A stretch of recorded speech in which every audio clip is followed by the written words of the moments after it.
une autodétermination pour s'émanciper, se délivrer de toute forme de dictature externe.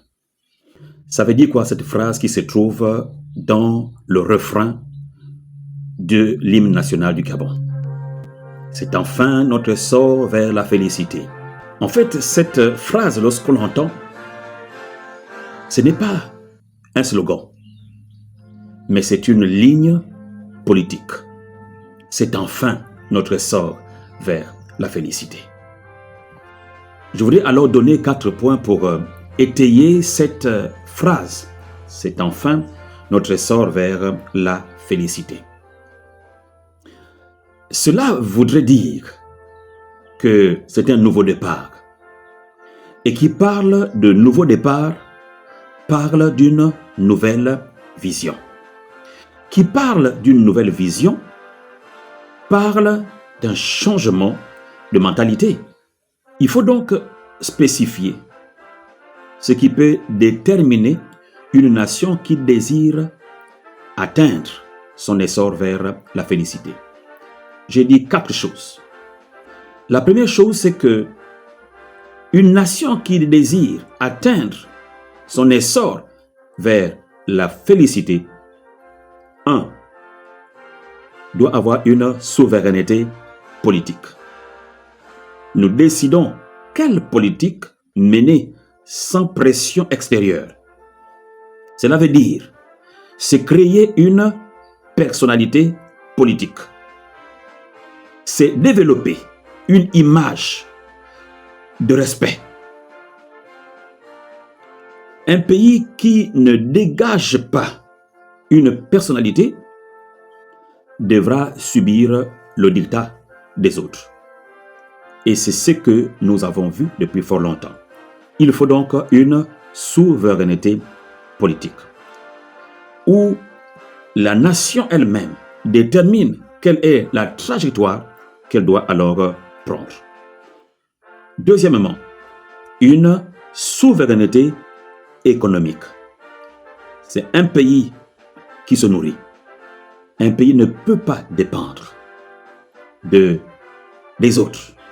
Un pays ne peut pas dépendre de l'importation. Il faut donc se nourrir, développer l'agriculture et l'agropastorale. Donc, minimiser ainsi les importations. Autre chose, c'est transformer ces matières premières.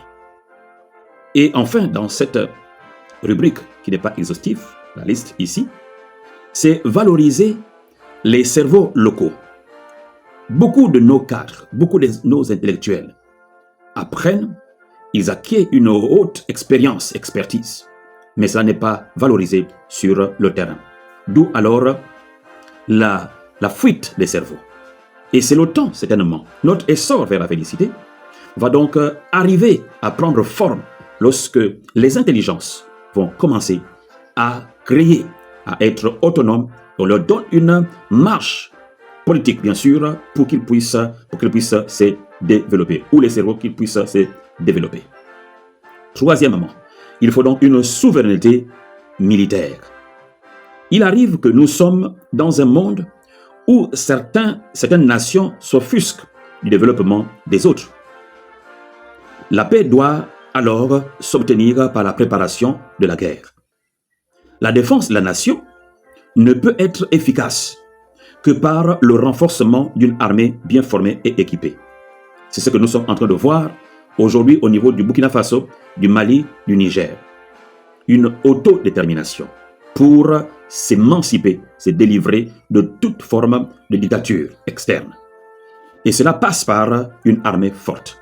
Quelqu'un a dit, je cite, « Si tu veux la paix, prépare la guerre. » Quatrième point, une souveraineté culturelle. La connaissance de sa culture permet de créer une identité nationale. Une identité nationale donne des bases solides à un peuple qui trouve là une source où elle peut puiser son énergie vitale contre toute forme d'aliénation idéologique externe. Un peuple qui se connaît est un peuple qui se développe. Ces 4 points sont vitaux pour un essor vers la félicité. Ce n'est pas un slogan, mais c'est une idéologie politique. Je le crois fortement. Premièrement, je reprends pour synthétiser cela. Premièrement, pour qu'une nation puisse entrer dans sa souveraineté, il faut une souveraineté politique. Deuxièmement, une souveraineté économique. Troisièmement, une souveraineté militaire. Et quatrièmement, une souveraineté culturelle.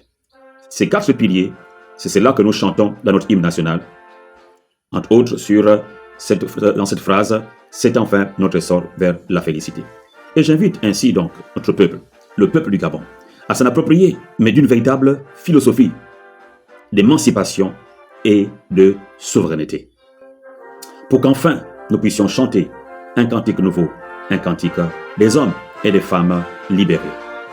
Que Dieu bénisse le Gabon et que Dieu bénisse l'Afrique.